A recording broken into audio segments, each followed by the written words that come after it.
रामकृष्ण हरी. वेळ कोणासाठी थांबत नाही आणि काळ कोणाला सोडत नाही. आपण ज्या गोष्टींच्या मागे धावतोय त्या शेवटी मातीच होणार आहेत, पण जे कधीच संपत नाही ते म्हणजे नाम आणि ज्ञान. आजचा हा व्हिडिओ म्हणजे तुमच्या धावपळीच्या आयुष्यातला एक पॉज आहे. संतांनी दिलेल्या या इशाऱ्याकडे दुर्लक्ष केलं तर पश्चात्तापाशिवाय काहीच उरणार नाही. चला वेळेत जागे होऊया. संत ज्ञानेश्वर महाराजांचा हा अभंग आपल्या चंचल मनाला आवर घालून साक्षात भगवंतापर्यंत पोहोचण्याचा एक अतिशय सोपा आणि प्रभावी मार्ग दाखवतो. हा व्हिडिओ शेवटपर्यंत नक्की पहा, कारण या अभंगातील एक एक शब्द तुमच्या जीवनातील तणाव आणि गोंधळ दूर करून तुम्हाला आंतरिक शांततेचा अनुभव देईल. संतांच्या सहवासात राहिल्याने आपल्या मनाला एक योग्य दिशा मिळते. आपले मन नेहमी इकडे तिकडे भरकटत असते, पण जेव्हा आपण संतांचे विचार ऐकतो तेव्हा त्या विचारांच्या बळावर आपण मनाच्या मार्गाला वळण लावू शकतो. श्रीपतीला म्हणजेच त्या परमात्म्याला प्राप्त करण्यासाठी संतांनी दाखवलेला हा मार्ग सर्वात सुरक्षित आहे. राम आणि कृष्ण या नामांचा उच्चार केवळ ओठांनी न करता तो जीवाच्या भावाने केला पाहिजे.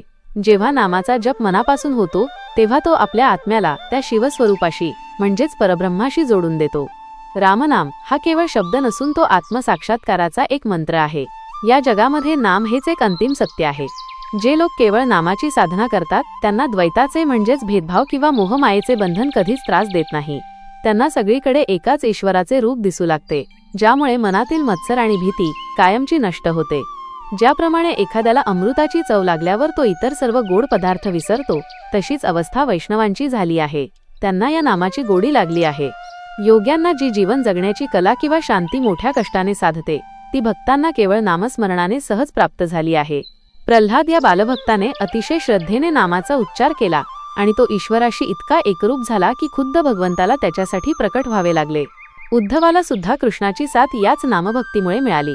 हे उदाहरण आपल्याला सांगते की नामस्मरणात किती प्रचंड शक्ती आहे. संत ज्ञानेश्वर महाराज म्हणतात की भगवंताचे नाम घेणे हा सर्वात सुलभ आणि सोपा मार्ग आहे, परंतु दुर्दैवाने या सोप्या मार्गाचे महत्त्व फार कमी लोकांना समजते. जे हा मार्ग ओळखतात त्यांचे जीवन खऱ्या अर्थाने सार्थकी लागते. या अभंगातून आपल्याला ही शिकवण मिळते की भौतिक सुखाच्या मागे धावण्यापेक्षा मनाला नामाच्या छंदात गुंतवणे जास्त महत्त्वाचे आहे. जेव्हा आपण रोजच्या धावपळीत थोडा वेळ काढून नामस्मरण करतो तेव्हा आपले मन स्थिर होते आणि कठीण प्रसंगातही आपण डगमगत नाही. संतांची संगत आणि नामाचा आधार घेतल्यास जीवनातील दुःखाचे ओझे हलके होते आणि आनंदाचा नवा मार्ग सापडतो. प्रत्येक चरणांचा भावार्थ खालीलप्रमाणे. पहिला चरण, संतांचे संगतीन मनोमार्ग गती. 11वा श्रीपती येणे पंथे. भावार्थ. या पहिल्या चरणात माऊली आपल्याला यशाचा आणि परमेश्वर प्राप्तीचा सर्वात सोपा मार्ग सांगतात, तो म्हणजे संतांची सोबत. आपल्या मनाची गती खूप विचित्र असते. ते एका क्षणात कुठेही भरकटू शकतं. या मनाला योग्य दिशा देण्यासाठी सत्संगतीची गरज असते. जेव्हा आपण चांगल्या विचारांच्या आणि अनुभवी व्यक्तींच्या सहवासात राहतो तेव्हा आपलं मन आपोआप सात्विक विचारांकडे वळतं. या मार्गाने गेल्यावरच आपल्याला त्या सृष्टीच्या मालकाचा म्हणजेच श्रीपतीचा शोध लागू शकतो. सामाजिक संदर्भ आणि नैतिक धडा. ज्ञानेश्वर महाराजांच्या काळात समाज विविध अंधश्रद्धा आणि भरकटलेल्या विचारांमध्ये अडकलेला होता. या चरणातून ते समाजाला निवड करण्याचा धडा देतात. माणसाने कोणासोबत राहावे हे त्याचे भविष्य ठरवते. संतांची संगत म्हणजे केवळ व्यक्तीची संगत नाही, तर चांगल्या विचारांची आणि नैतिक मूल्यांची संगत होय. समाजातील अराजकता संपवण्यासाठी मनावर ताबा मिळवणे आवश्यक आहे, हा संदेश येथे दिला आहे. उदाहरण, समजा एखादं लहान मूल गर्दीत हरवलं तर त्याला रस्ता सापडणं कठीण होतं, पण जर त्याचा हात एखाद्या जाणत्या व्यक्तीच्या हातात असेल तर तो सुरक्षितपणे घरी पोहोचतो. तसेच या जगरूपी गर्दीत संत आपले हात धरून आपल्याला ईश्वरापर्यंत पोहोचवतात. दुसरा चरण, रामकृष्ण वाचा भाव हा जीवाचा. आत्मा जो शिवाचा रामजप. भावार्थ. इथे माऊली नामस्मरणाचे महत्त्व सांगतात. केवळ ओठांनी रामकृष्ण म्हणणं पुरेसं नाही, तर तो आपल्या जीवाचा भाव असला पाहिजे. म्हणजे काय, तर तुमच्या प्रत्येक श्वासात आणि विचारात ते नाव भिनलेलं असावं. हा रामजप केवळ एक शब्द नसून तो साक्षात शिवाचा आत्मा आहे. जेव्हा आपण अंतःकरणापासून नाम घेतो तेव्हा आपल्यातील अशुद्ध विचार जळून खाक होतात आणि आपण आत्मस्वरूपाशी एकरूप होतो. सामाजिक संदर्भ आणि नैतिक धडा. समाजात जेव्हा द्वेष आणि कटुता वाढते तेव्हा शब्दांचा वापर अस्त्रासारखा होतो. ज्ञानेश्वर माऊली सांगतात की तुमच्या वाणीत रामकृष्ण असावेत, म्हणजेच तुमच्या बोलण्यात गोडवा, सत्य आणि संयम असावा. हा केवळ जप नाही, तर तो एक सामाजिक आचार धर्म आहे. आपली वाणी जर शुद्ध असेल तर समाजात कधीही वाद होणार नाहीत. उदाहरण, जसं आपण श्वास घेताना विचार करत नाही की आता श्वास घ्यायचा आहे, ती एक नैसर्गिक प्रक्रिया आहे. अगदी तसंच भगवंताचं नाव आपल्या जगण्याचा नैसर्गिक भाग झाला पाहिजे. जसा साखरेचा गोडवा साखरेपासून वेगळा करता येत नाही, तसा भक्ताचा भाव नामापासून वेगळा नसावा. तिसरा चरण, एकतत्व नाम साधिती साधन, द्वैताचे बंधन न बाधिजे.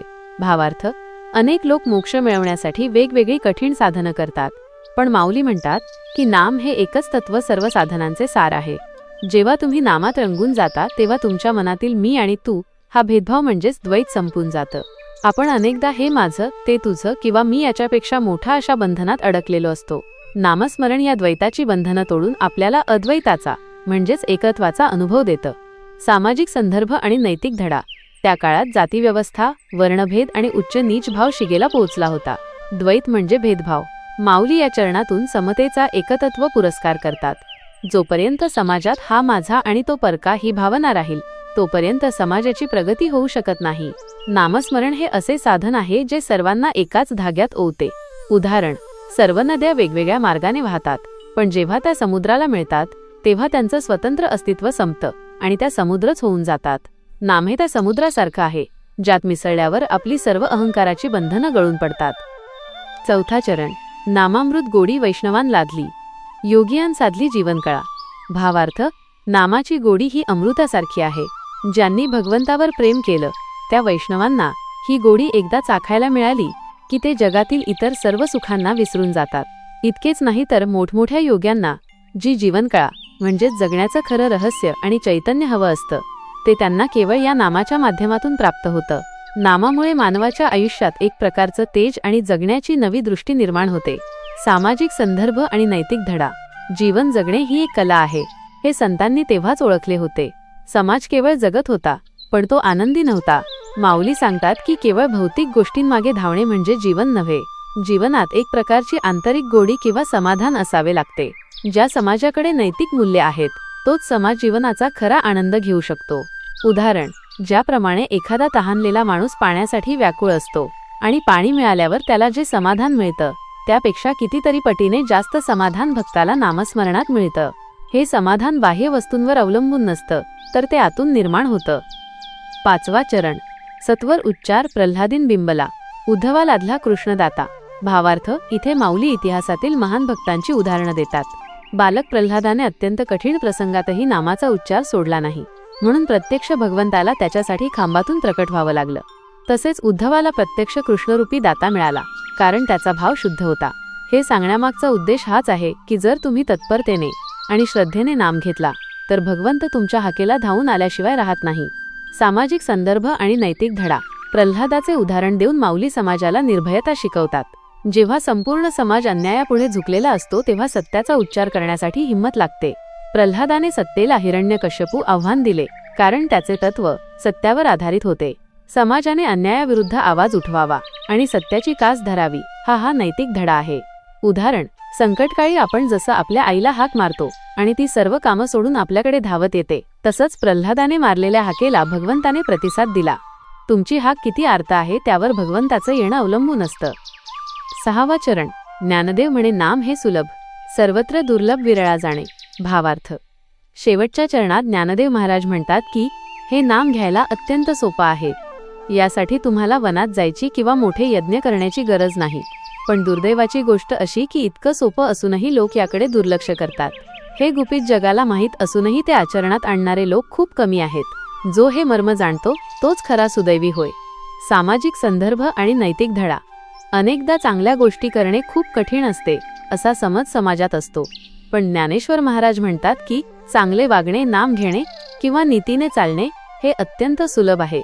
अडचण केवळ ती कृतीत आणण्याची आहे. समाज सुधारण्यासाठी खूप मोठे कायदे करण्यापेक्षा प्रत्येकाने स्वतःमध्ये छोटे बदल करणे जास्त प्रभावी ठरते. उदाहरण, आपल्या घरातच खजिना पुरलेला असावा, पण आपण बाहेर भीक मागायला जावं तशी आपली अवस्था आहे. नाम आपल्या मुखात आहे, आपल्या हृदयात आहे, फक्त त्याची जाणीव ठेवणं गरजेचं आहे. हा संपूर्ण अभंग उदाहरणातून समजून घेऊ. एखाद्या व्यक्तीला खूप राग येत असेल किंवा मानसिक ताण असेल तर त्याने केवळ 10 मिनिटे डोळे मिटून राम नामाचा जप करावा. सुरुवातीला विचार येतील, पण जसा जसा जपाचा वेग लयबद्ध होईल तसा मेंदू शांत होऊ लागतो. हा शांतपणा म्हणजे श्रीपतीची भेट आहे. हा केवळ सिद्धांत नाही, तर हा बायोलॉजिकल आणि स्पिरिच्युअल अनुभव आहे. आजच्या म्हणजे सध्याच्या काळातील नवीन पिढीसाठी अभंगाचा संदेश त्यांच्या भाषेत. प्रिय मित्रांनो, मैत्रिणींनो, तुम्ही ज्याला माइंडफुलनेस किंवा फोकस म्हणता, संतांनी त्यालाच नामस्मरण म्हटले आहे. आजच्या हायपर कनेक्टेड जगात आपला सर्वात मोठा शत्रू डिस्ट्रॅक्शन आहे. ज्ञानेश्वर माऊलींचा हा विचार तुमच्या भाषेत सांगायचा तर, जसे तुम्ही लिंक्डइनवर चांगल्या लोकांच्या नेटवर्कमध्ये राहता, तसेच तुमच्या विचारांच्या नेटवर्कमध्ये पॉझिटिव्ह संत विचारांना जागा द्या. नकारात्मकता टाळण्यासाठी हा बेस्ट फायरवॉल आहे. तुम्ही जे काही करता त्यात जर फील किंवा सोल नसेल तर ते व्यर्थ आहे. नामस्मरण म्हणजे स्वतःच्या कोरशी जोडले जाणे. हा तुमचा स्वतःचा सेल्फ केअर टाइम आहे. आयुष्य गुंतागुंतीचे करू नका. हजारो कोर्सेस आणि ऑप्शन्सच्या गर्दीत एक फोकस पॉइंट निवडा. नाम हे तुमच्या आयुष्याचा अँकर आहे, जो तुम्हाला कोसळू देणार नाही. खेळाडू किंवा कलाकार जेव्हा एकाग्र होतात तेव्हा त्यांना जो आनंद मिळतो, तोच आनंद नामामृत देते. हे तुमच्या आयुष्याला नेक्स्ट लेव्हलवर नेणारे लाईफ स्किल आहे. जसे तुम्हाला गुगल किंवा AI कडून त्वरित उत्तरे हवी असतात, तसे संकटात स्वतःच्या मनाला शांत करण्यासाठी नामाचा शॉर्टकट वापरा. नामस्मरण म्हणजे देवाला आळवणे नाही, तर स्वतःच्या मनाला रिबूट करण्याची आणि इंटरनल पीस शोधण्याची सर्वात सोपी टेक्निक आहे. माऊली म्हणतात तसं हे खूप सॅवेज आणि सिंपल आहे, फक्त ते करून पाहणारे रेअर आहेत. Are you one of them? तुमच्यासाठी आजची कृती: ईश्वरापर्यंत पोहोचण्याचा मार्ग कठीण नाही, तर तो अत्यंत सुलभ आहे. फक्त त्यासाठी संतांच्या विचारांची सोबत आणि नामावर अढळ श्रद्धा हवी. आजच्या दिवसात जेव्हाही तुम्हाला वेळ मिळेल, मग ते प्रवास करताना असो किंवा काम करताना, किमान 5 मिनिटे शांत चित्ताने आपल्या आवडत्या देवाचे नाव घ्या आणि बघा तुमच्या मानसिक अवस्थेत काय बदल होतो. हा अनुभव नक्की घेऊन पहा. धन्यवाद. मित्रांनो, ज्ञानेश्वर महाराजांचा हा अभंग आपल्याला केवळ देवाची भक्ती शिकवत नाही, तर एक जबाबदार, संवेदनशील आणि नीतिमान नागरिक म्हणून कसे जगावे याचा वस्तुपाठ देतो.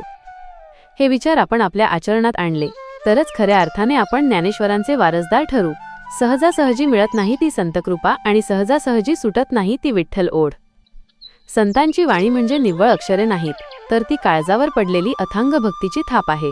भावार्थ संतवाणीच्या माध्यमातून आम्ही शब्दांचा बाजार नाही, तर विचारांचं लेणं मांडतोय. ज्यांनाही ओढ मनापासून वाटतेय त्यांनीच सोबत या. कमेंटमध्ये विठ्ठल या नामाचा गजर करा. पुंडलिक वरदा हरी विठ्ठल. श्री ज्ञानदेव तुकाराम. पंढरीनाथ महाराज की जय.